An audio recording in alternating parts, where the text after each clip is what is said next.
This one side with the wire brush.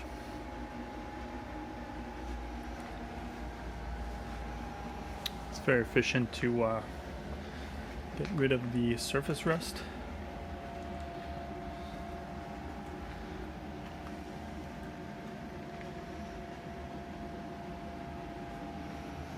Then you put the rust converter and shouldn't have so much rust to work with. So this was one side, like I didn't touch the other side yet, and we're looking at the underside of the Jeep. So I did the top and both sides. I didn't do brackets, trying to save the brush, but even though I was trying to save the brush, it didn't last long.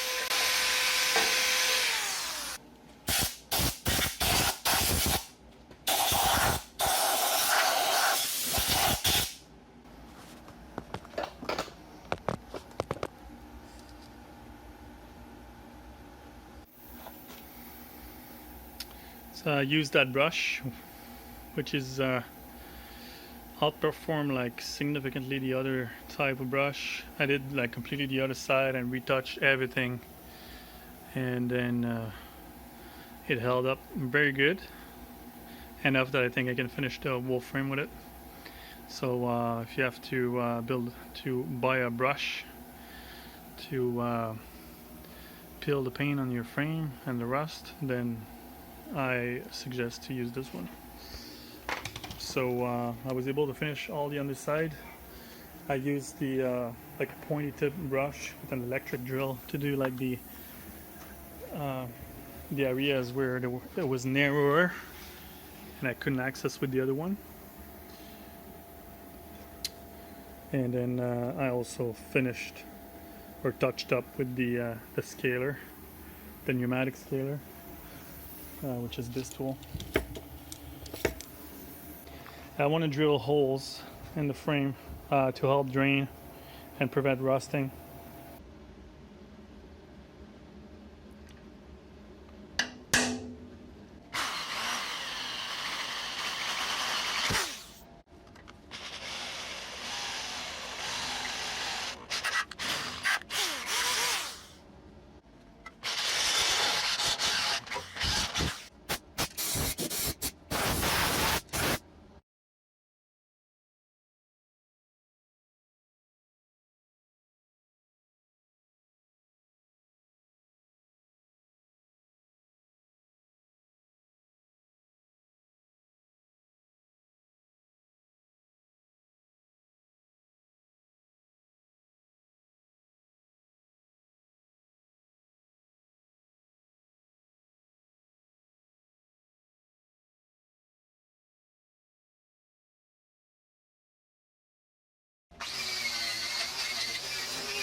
I am done cleaning up the frame, actually the outside of the frame.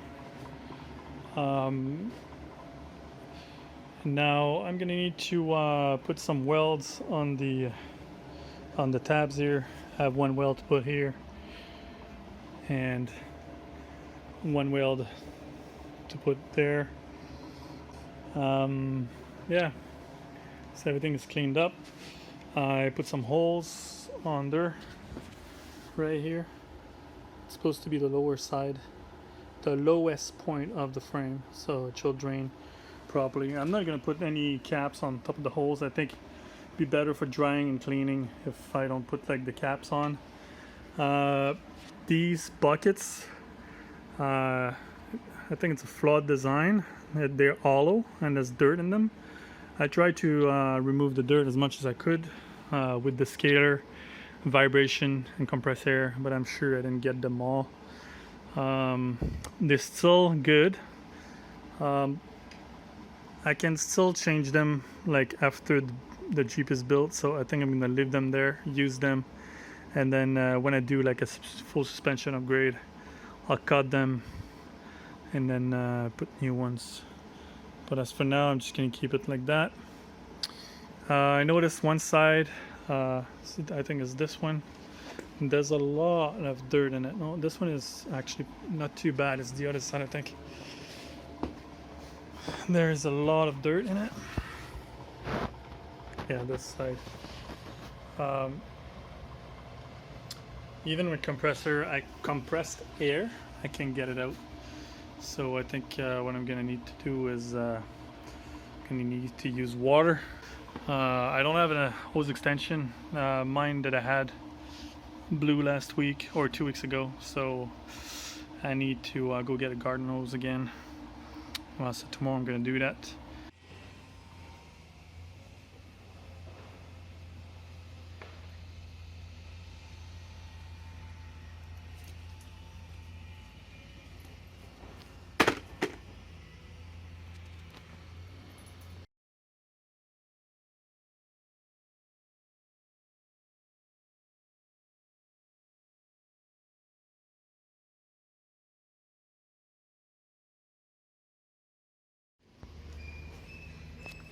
So I have run the pressure washer in like wherever I could access it through the access holes, but I can feel inside when I put water in, it turns into clay. It's a little bit of a problem.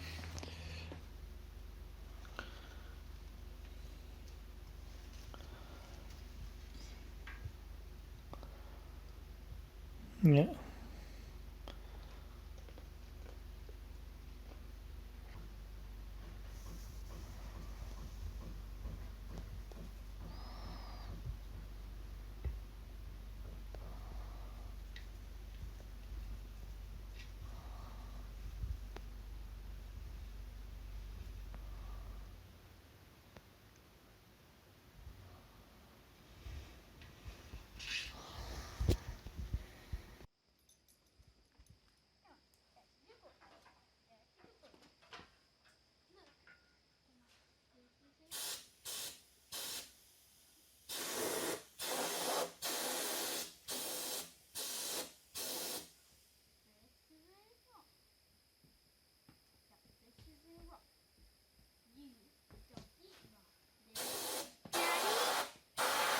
That's the only way.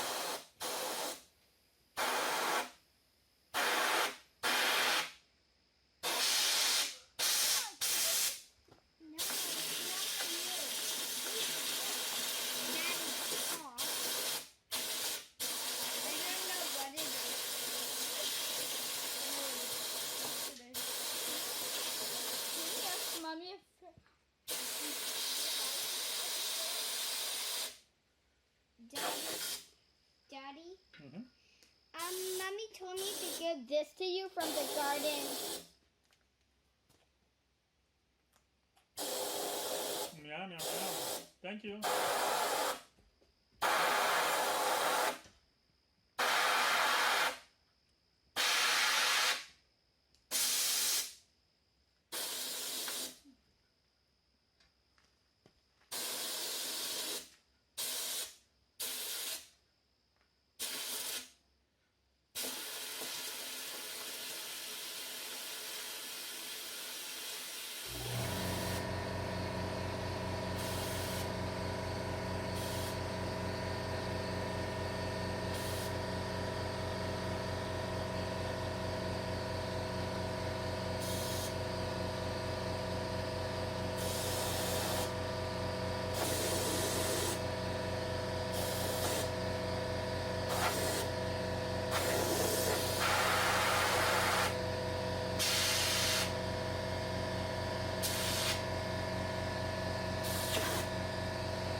So we pretty much done cleaning the frame.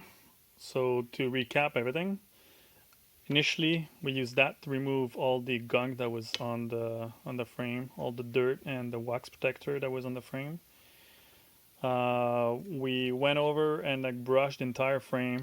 So every step I did top and bottom, flip the frame to be able to access all the frame, all the small spaces as well. We brushed it with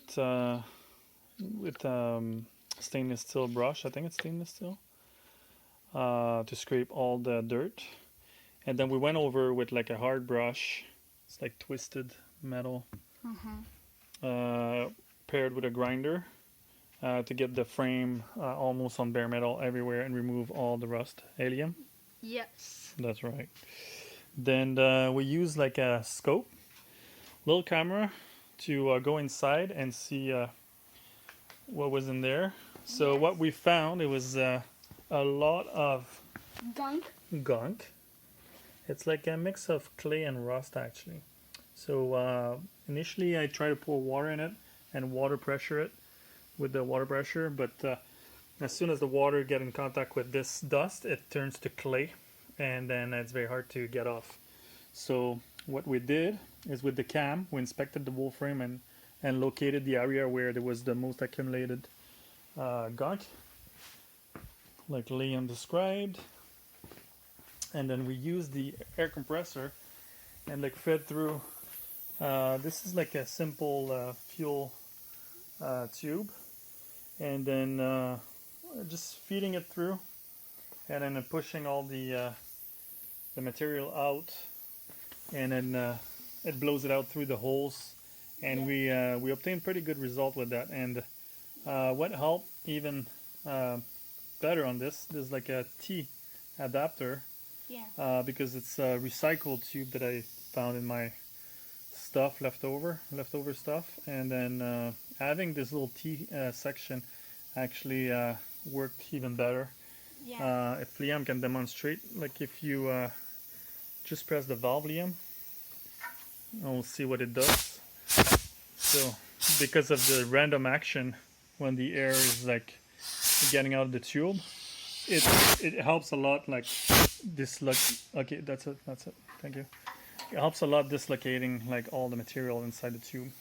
So we're gonna go with the camera and show you like what we did and how it looks inside, and then we're pretty much done cleaning like the frame. Just need to degrease it now with the degreasers, and then we'll do the Eastwood protector. I got my paint, so got 4 cans. Then after we'll do that and then seal the frame, and then we can build. It's exciting stuff. Yeah. So for the greaser, I'm gonna use the WD-40.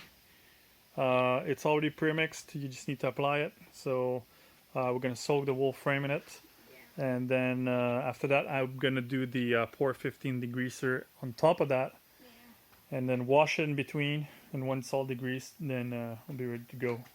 Right? Yes. What do you think? Good. That's a good idea? Yes. That's a good plan? Yes. Let's do this.